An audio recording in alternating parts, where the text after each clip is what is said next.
sa ating lahat, Kuya Earls.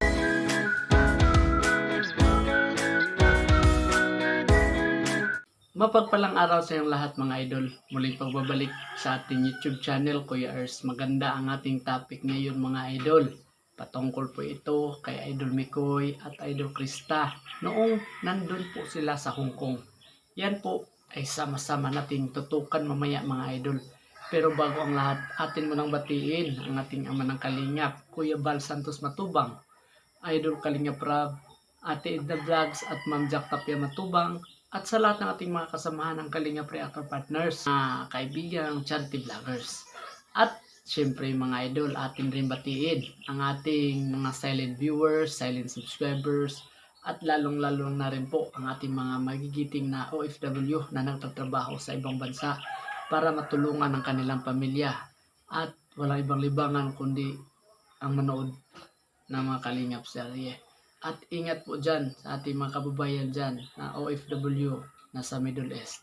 So ngayon mga idol, saglit lang to na live reaction. No? Patungkol po ito kay Idol Mikoy. No? Bumuhos po ang luha, hindi po scripted ang nangyari. Ang pag-iyak ni Idol Mikoy. Kitang-kita mga idol sa emosyon ni Idol Mikoy para siyang nanginginig. No? Nang umiyak siya noong doon po sila sa Hong Kong. Hindi po niya napigilan mga idol, no? Nagpapasalamat po siya sa inyo dahil po ay nabibiyaan po si Idol Mikoy, no? At yun mga idol, dahil yan sa inyo, mga solid supporters ng MyChris. Hindi kasi niya inaakala mga idol na mabigyan po siya at pati siya masali, no?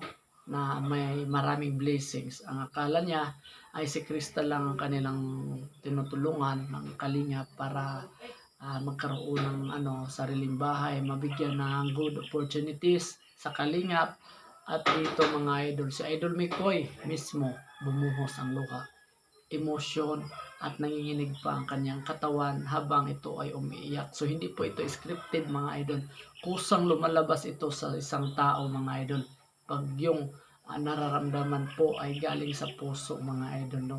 So yun lang po mga idol, saglit lang po ito na live reaction patungkol sa MyChris. At si MyChris naman, si Krista, ay di po niya napigilan, pati rin po siya naluha mga idol, no? At talagang sumpay na nilahang nararamdaman mga idol, no?